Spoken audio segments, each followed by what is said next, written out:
Think we're working? Yeah. Look, we have three interesting companies who are going to present. A little bit about myself. I'm a partner at Innovation Warehouse Capital. We've been involved in London's tech ecosystem since about 2010. And we're very, very pleased to have seen many companies come and quite a few of them go.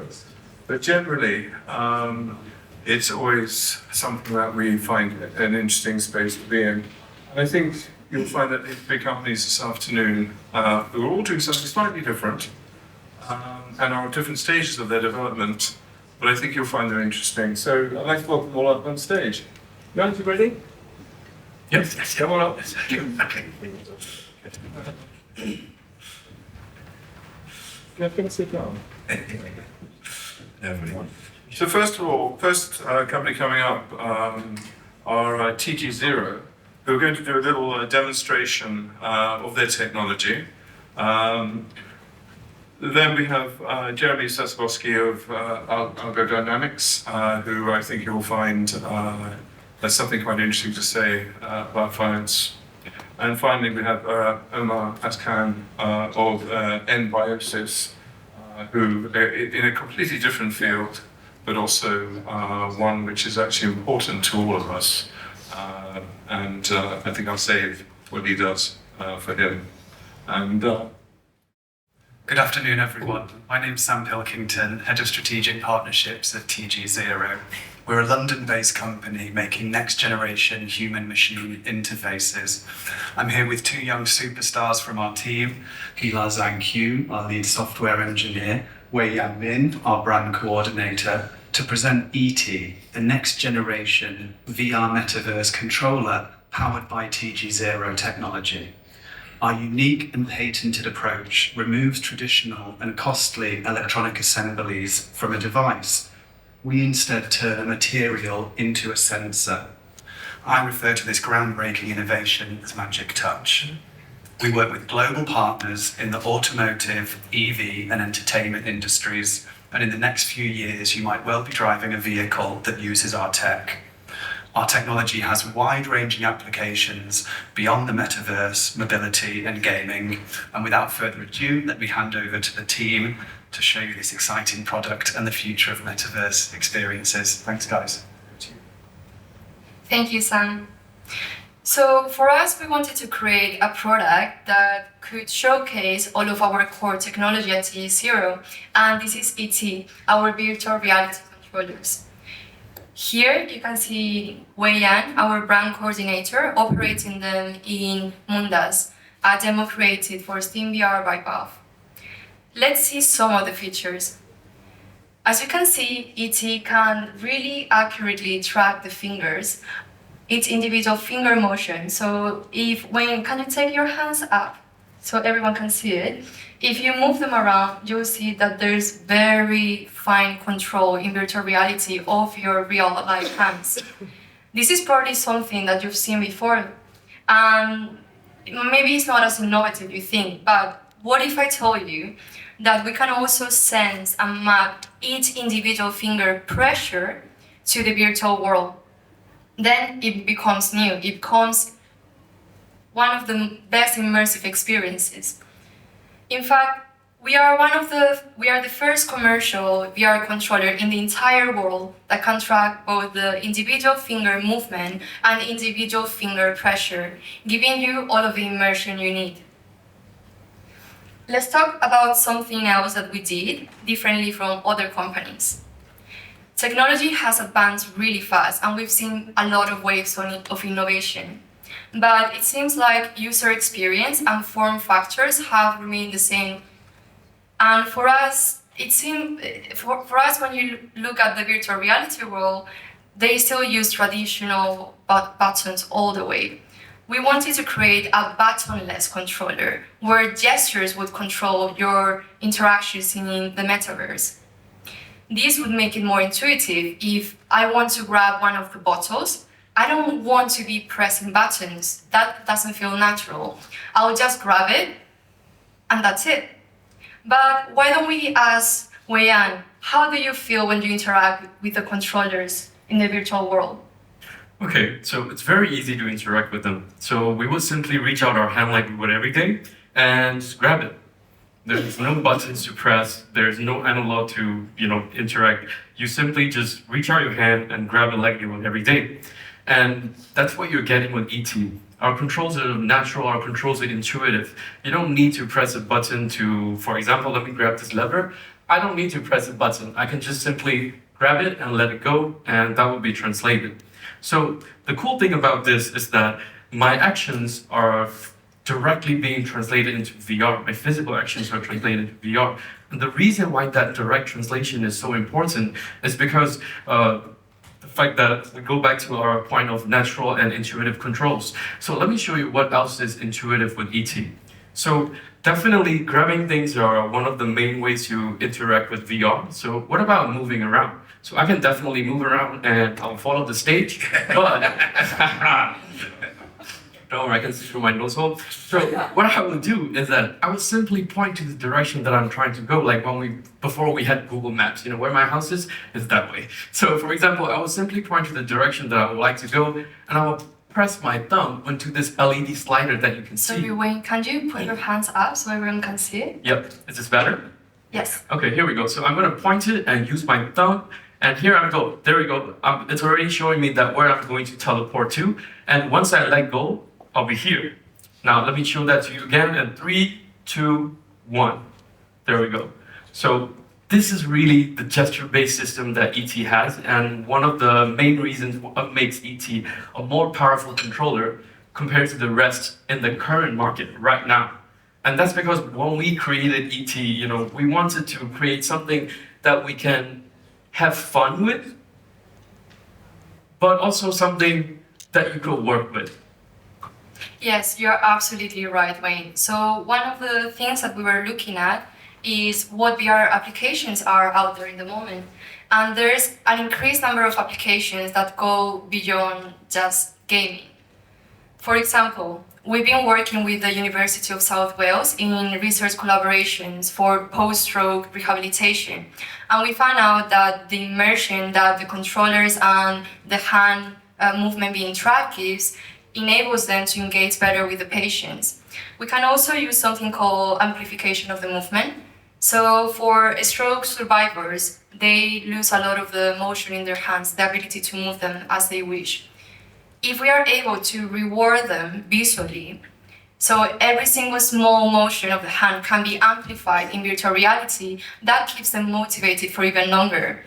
We are also running some studies with the University of Bournemouth on social anxiety indicators. So if you can create a digital twin in the metaverse that can already know how you're feeling, just knowing how you're grabbing your hands, how much you're squeezing them, how much you're moving each finger, then we can have a really accurate mental state image of each person. So the question is, why are we using a physical device instead of moving into cameras and computer vision, which is what everyone is doing? And the reason for us is really user experience again. We really want to give you that touch feedback. We really want you to be able to feel the environment around you. So Wei-An, how do you interact with the virtual world and how do you feel in it? Well, short answer is amazing. I feel like I'm a scientist in NASA, but to expand on that, you see this ET itself has tiny motors that are built inside that are creating this realistic vibration pattern, which is the tactile feedback that Pilar was saying. Well, so why are haptics so important? Well, the reason is that, for example, I'm holding these two parts in my hand, and I can feel the haptics getting stronger as they're getting closer. So this is the clear induction to say that they're on a collision course and any action to prevent that should be taken. So this might not look so important in this feature where I'm just trying to play a game, but think of this as your manufacturing planet, or like if you're doing a training simulation, anything that direction could be life-threatening. So this feature of like feeling your surroundings with this haptic, it's really a helpful and a great feature that could save lives and avoid any potential accidents that way. So I guess the question now is, where do we go from here, Wayne? Yes. So where we go from here is the really thing that you will want to hear the most. And just like our previous panelists from before, we also believe that you should have access to the best possible technology. And we mean everyone. So whether you're a curious individual or a developer or a company, we invite you to come try our open source system and actually see what it can do in your own field. And the main difference with us and other bigger companies is that we want you to get started in VR. We want you to use this, create your own researches, come up with better performances, improve efficiency, and just improving the quality of life in general. So let's hear from Pila how ET is being used these days to better the lives of people in general. Well, we are currently collaborating with several research institutions. As we said before, we are driving innovation and research on stroke rehabilitation, social anxiety indicators, even healthy aging. From all the way from sports performance to surgical training, we have it covered. We have an open system and an academic and enterprise bundle where you can really easily embed our technology into your system and get ready to enter the metaverse experience. And what we really want is to become your trusted VR partner. We believe that together we can create the next generation of VR truly immersive experiences. We are TG0 and this is ET, and we would love to talk to you after this session. Thank you. Thank you so much, everybody. Great to be here. So, I know there's a lot of ESG beforehand, so we're going to cover a bit of ESG. And this talk is about finance and AI. You know, that whole machine learning thing. So, you've all heard of ChatGPT? Everybody think, okay. Who has not heard of ChatGPT? Let me just get that one down. Any hands? Okay, there we go. So, okay, now let's see if we can get the slides working. That's always a thing anyway. So, I'll start the slides. I'll start the presentation anyway. So, I'm one of the partners. We do price forecasting, financial forecasting. Forecasting is actually quite difficult, and there's always a joke about forecasting. You know, it's easy as long as you know what the future looks like. So, we're going to take a slight twist on the forecasting thing. And you know, it's real, it's out there. We have partnerships, we have customers, we have investment funds, and you know, the devil's in detail. When people say about, you know, AI and forecasting, everything else, you need to be clear. ChatGPT unfortunately is not very good at forecasting. I hate to say it. It's good at regurgitating, it's good at reciting, it's good at sort of hallucinations and everything else, but it's not very good at forecasting. So I think it's just being explicit about that one, so we can talk about that one. So at this point, obviously, I was hoping that my laptop would work, but in that case, not yet. So I think we're going to talk about that one anyway. So a bit more about the company. Spin out from Cambridge, University of Cambridge. So we now researched there back in the days. Got some funding from the local VCs, and there's capital partners, and we've been growing quite well. We've actually made a profit. Actually, I know, Stephen, you've been tracking over the years. It's quite always shocked about, you know. Early stage whatever happens, don't make a profit as an early tech company because of a different valuation. But we have made. I know, you're all joking about it. You know, you're all probably from larger corporates anyway, but it's quite a serious thing actually. But don't make a profit because it's in a different valuation. So okay, so today two things really. We're going to talk about the Impact Fund, lovely project we got going in Switzerland. So it's the ESG angle, and we've also got a crypto basket, a crypto fund. Crypto is a bit like Marmite. Some people love it, some people hate it. So, any crypto fans in the audience? Oh, good. Yes, good. Okay. Then, anybody else? Any brave souls on that one? So, okay. So we can talk about that one too. Things about crypto, you know, it's not going to go away. I know for some people, you know, it's like it's there basically. So I think we need to sort of live with the new normal or just get used to it. So I think they're the topics I'm going to talk about really. So. And on that note, let's hope we are there on that one. So you just had it. Okay, well, this will do. This will do. That's fine. It's not great, but I think we'll do that. So, okay, you get the preview basically. So you know what's supposed to be on my screen is vice versa. Anyway, it's the metaverse. Don't worry. There we go. Forecasting anyway. So yeah. So AI approach to money to forecasting. So that's what the talk's going to be about. And I think, you know, this is a really important bit. Hopefully my clicker's working. The thing about, you know, seeing the future without looking at the past, it's actually a very difficult mathematical problem. And, you know, we believe the Cambridge team is one of the few people in the world who've actually cracked it about, you know, how do you look at the future without making assumptions about the past. So this is on that one. So slight bit of order here. I know it's getting, but, you know, a bit of structure here. So I did this talk a while back to the Harvard MBA guys, and give me a personal story. Sorry, for North Americans in the room anyway. So there's a personal story. AI is a force for good. It's a bit like nuclear power. You can use it both ways. So be responsible in your AI. People nodding on that one. So we talk about methodologies, and then the use cases. There we go. I love this quote. I can't attribute it yet, but the future is just the past that hasn't happened yet. Let that sink in for you. It's a tough one, actually. You can flip it around, and the flip side is the future doesn't look like the past, but this is a lovely quote. So I wish I could attribute it to somebody, but I didn't find that one, so there we go. So, personal story, embarrassing. This is, no pictures, please, no Twitter. This was me a few years ago.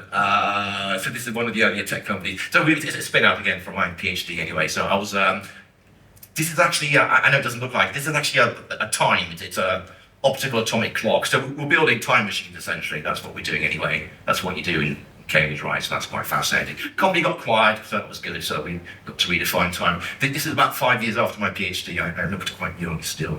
Still could buy drinks at Sainsbury's, actually. That's where I was doing. The other thing, too, is stating the obvious. I don't know if you can see it at the back, but, AI is there. It's over.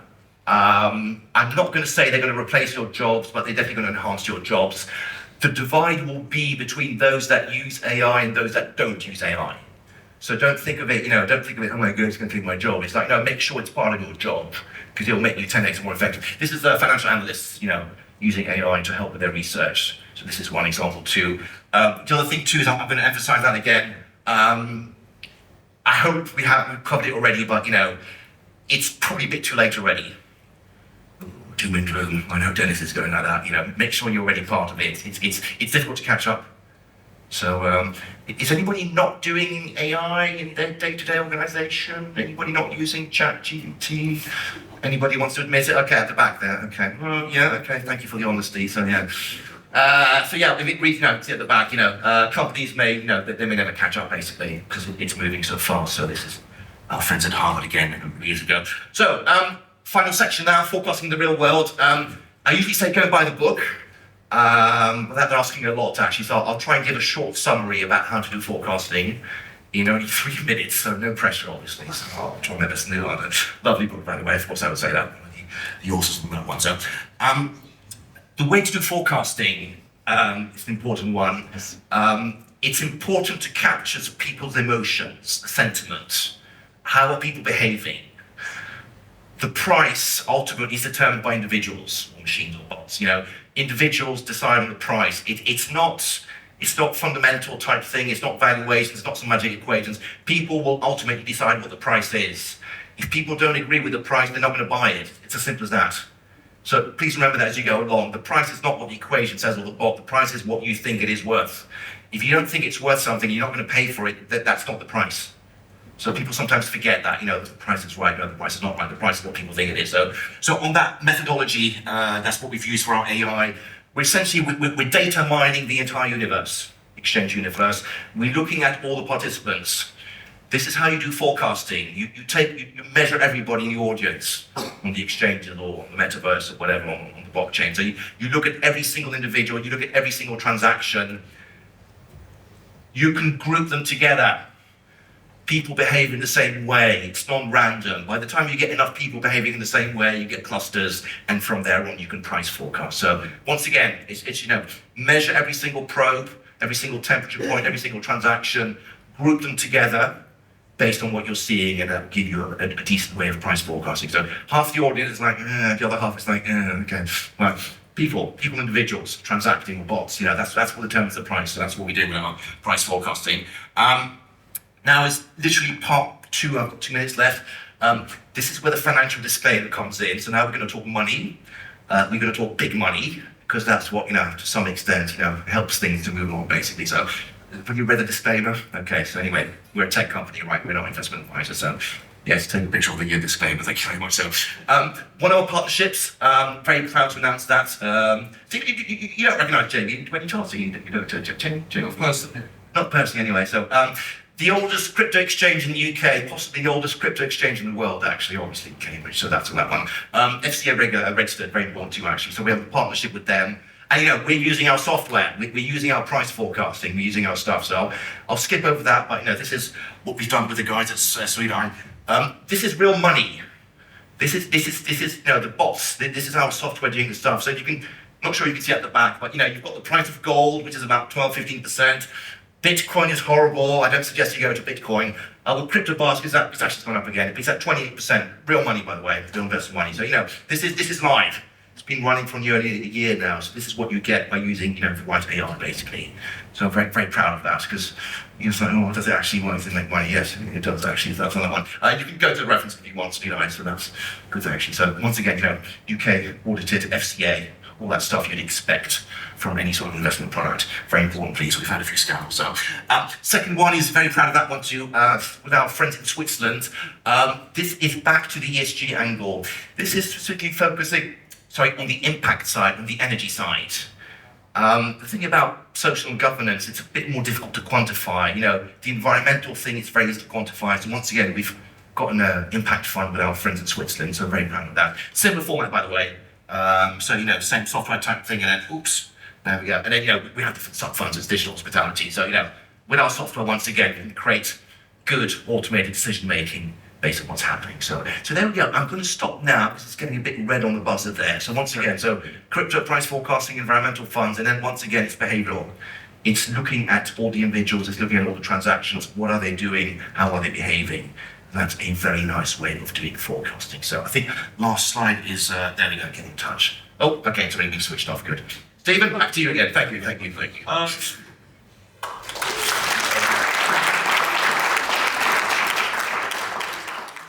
I thought, Pilar, I thought you presented really well, and the product looks amazing.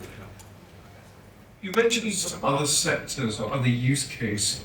I'm not sure if you could expand on those that might be outside of gaming. Something that's maybe a little more tangible. Sam, I think when we were in the reading room earlier, you spoke a bit about mobility. So mobility is our core industry. We're really interested in exploring applications in this area. It's TG0. Sam, do you want to go to the microphone maybe? Yeah.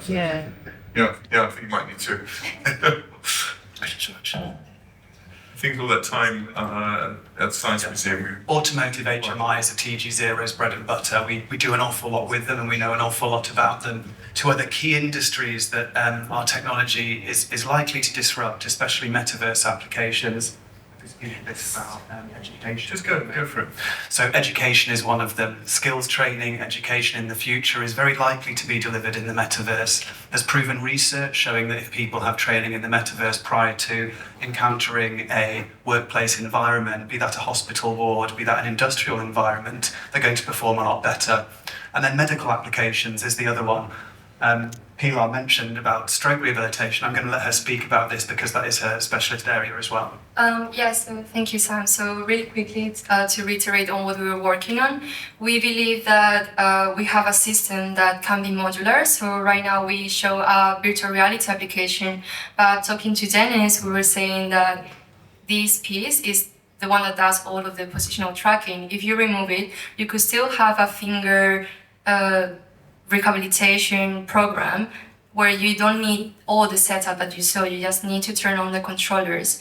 And what we are looking now into is seeing the different experiences where our finger tracking could give you either a more immersive experience or help you collect a large amount of data on hand behavior. So I guess that. Thank you. Jeremy, what's next for AlgoDynamix? Growth, actually. I think the ESG, the impact, I wouldn't say it's taken us by surprise, actually, but when people come knocking on your door, customers wanting something, it's like, well, yeah, you're going to say yes, obviously, aren't you? So I think that's definitely a growth area. But once again, doing it what I believe properly is like, the price moves for a reason. Just figure out why the price moves and understand why it moves, basically, because it's not just random. I don't know what people have been taught you in economic schools. The price is not, there's structure. There's order flow, there's stuff happening, you just need to be able to capture it. And AI has this capability. So here we are. So So really what you're saying, the market's not random, there's normally a good reason for... there is some structure. Some structure sometimes, and just capturing obviously. So technical terms, Brownian, non-Brownian motion. Let's not go there, but there is structure to water flow because it's participants, it's people, it's bots. They do stuff. They It's not Brownian motion, it's how microwaves work. Oh gosh, yes, okay. So, It's not a tech talk. I wish it was a tech. It's not one of those. Yeah, so absolutely water flow. Yeah. fair enough. How are we doing, Omar? You ready? Yeah, right. Okay, good. Is it why we step aside again? Yes. Well, I think we're going to play a video. Just a minute. Just a minute. We'll make some room. Omar, over to you. Yeah, thank you. Yeah, ChatGPT is popular, so I studied that. The ChatGPT was developed for that to understand the human language. We developed the technology to understand the bacteria, and we use it for gut health. Now I want to show you a minute of what we have done in brief. Then I will explain about the future vision and how the life will change.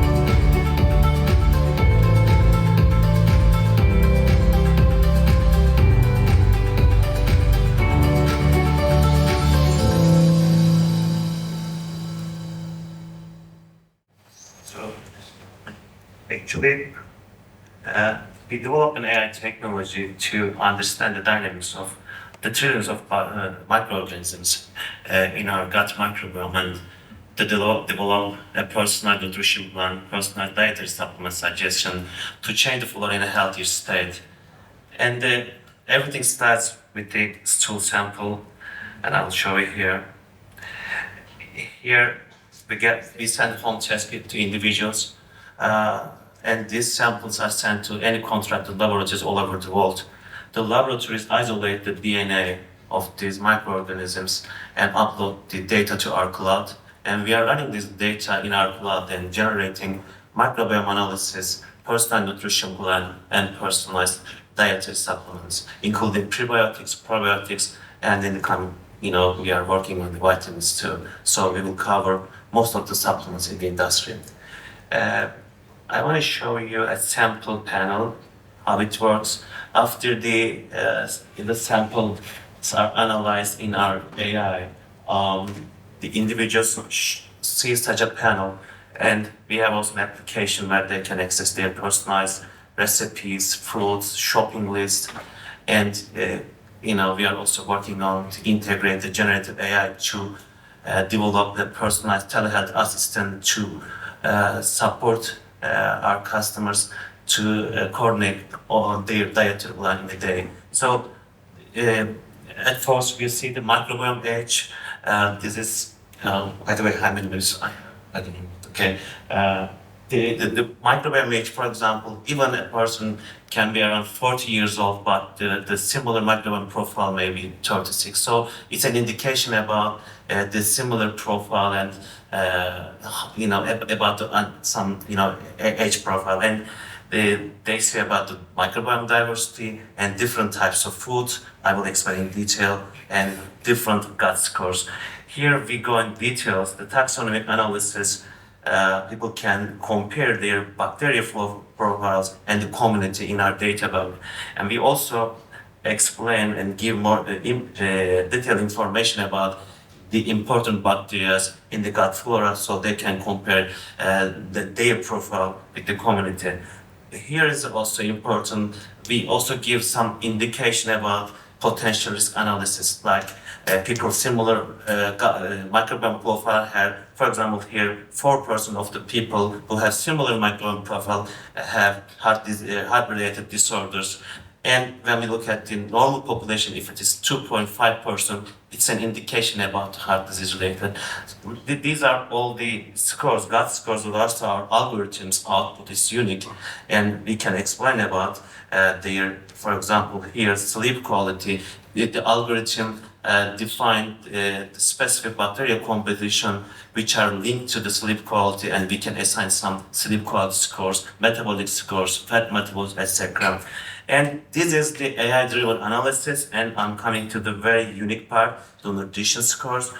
Here we are feeding and starving the specific bacteria species to change their numbers to make it a balance. So the balance means it's again in our data, and we are assigning these health parameters. AI is correlating the profile and the health parameters and improving the wellness parameters. That's what we do, and we just assign these numbers.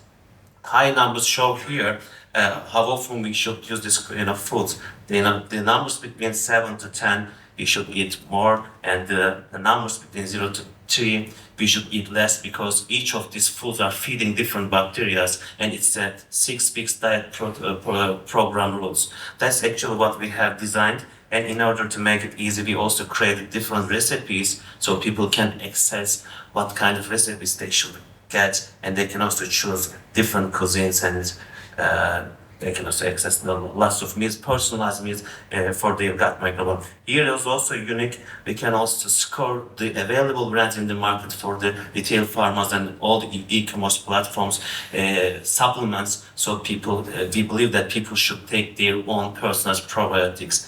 And all this comprehensive diet strategy, the good news here is it's not a hypothesis.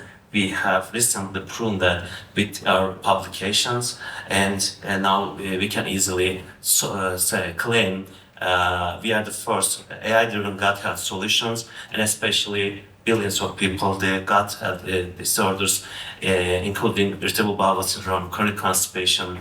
These are the results of it. And recently we published a new report, and I can tell most of the products in the market, especially probiotics, some of them are causing antibiotic resistance. Some of them are not reflecting the right ingredients, what is written on their label. So the market is dirty. We have just started, and we would like to make it better and provide better health solutions. That's who we are. Thank you.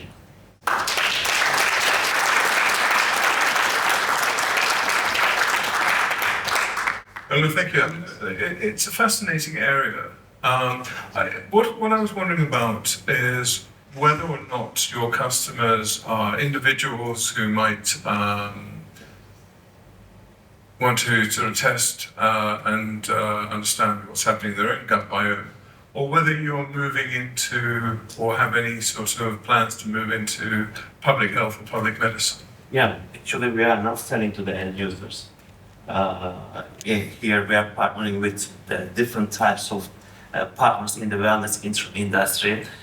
For the analysis, we are partnering with laboratories. We are licensing our software so they can integrate our technology to their laboratory process to provide this gut health report to their customers. It can be patients or hospitals, or we are partnering with wellness centers so they can use our technology to treat their patients in an alternative way.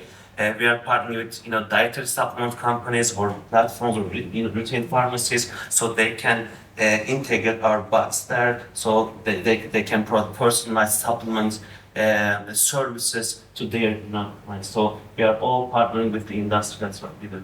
And which territories are you at? Actually, we developed this technology in Turkey. We came to UK, just a few months ago. Now we are UK rated. Now we started in UK. We have partnership in the US. Now we are covering in the United Arab Emirates and Saudi. And in our next year's plan is to target to the Asia. Fantastic. I know it's getting a bit late, and I think a lot of you must be thinking about supper or a cup of tea or something stronger. It's been an excellent conference. I just wonder if anyone's got any questions for any of the founders here about their businesses. Please. Your bio approach, I can't help but feel it'll be out of date tomorrow. We had a good dinner last night. I've got bio will be different. No, the 90% of the gut microbiome is the core microbiome. If it would change daily, there's a how can I say, lack of knowledge unfortunately, just 10%, it is changing, suddenly. For example, if you change your chair, yeah, the sum of the bacteria will change, but the core microbiome doesn't change, very rapidly. And if it would change, and the gut microbiome is linked to most of the diseases, more than 90% diseases, today you may have a cancer, and tomorrow you may have another cancer or another disease. So it's not changing rapidly. This information is wrong. So we are you can only change with the targeted diet, targeted supplements, probiotics, just adding the specific bacteria there, or feeding the specific bacteria with prebiotics. Or we are also working today for the genetic modified organisms for the next generation probiotics. So you can also hack the ecosystem there. So this is the ecosystem, microorganism ecosystem, and it is so complicated. And we approach with the AI, and the core microbiome doesn't change very easily. This programmed diet or program specific, supplements or next generation probiotic is the way. That's how we can do. Is your business model to be to C? Yeah, it's a software licensing, B2B2C. Yeah. And so, who is your target market? In terms of countries, you mean? No, in terms of customers. Customers, retail pharma chains, laboratories, hospitals, supplement companies. These are our So maybe something to consider. So fitness and wellness is a big market, and there's a lot of corporations now, Aetna, big healthcare companies now looking at embedded health. So looking at all the components which practically make us their health. Yeah, actually, the potential is huge. We have just started, and but for example, just IBS, 800 million people in the world are suffering with the Bloch syndrome. Yeah, the wellness part is nice, the supplement, diet, all this food, and the application with the new bugs, with the generative AI. The people will have from the morning till night. We want to solve the problem. What should I eat? If we can solve this problem in the brain, there will be a lot of space, right? So we can take something else, and it will be healthy. The AI will support you. This is the nice part, the wellness part. But our position is a medical wellness, and we are also jumping to the treatment part. This also, so we are in the wellness, but we are also in the, the medical part. So we are moving both ways. At the front, I think first. I was really interested in virtual reality, and I wondered, I'm involved in sports, the British Plus and also party advisory, whether it could be used to improve the performance, say, of a golfer or a rugby player or rower or something. Absolutely, sir. Yeah, so these projects, kind of advanced sports training, sports rehabilitation, we're looking into right now.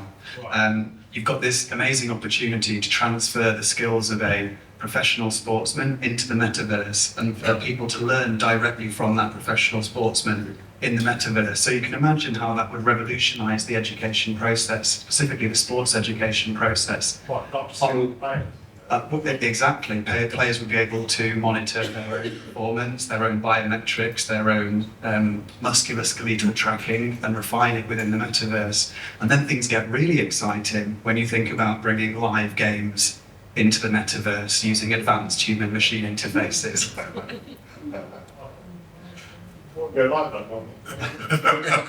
You will. So I think you had another question. Yeah, sorry, back to the... Have you looked at working with there's a professor who virtually works out of a series of clinical works, and they're analysing, they reckon they can narrow code down to street by street, even before people knew they had COVID. So there's huge amounts of research around that area. Okay, so actually, I wanted to work on that, but we have lots of projects in pipeline, and we missed them. Because I didn't explain in detail, but apart from the current disability product, we have, for example, prediction algorithm that predicts colorectal cancer or IBD before colonoscopy. This is another product. Since it's not on the market, I didn't mention. We are working on different products, for example, to convert simple sugar to bitrate, which will change the food and health industry. So it's something, but such the COVID or COVID issues are also very interesting. But microbe is huge, and we are running after, and we would like to explore more.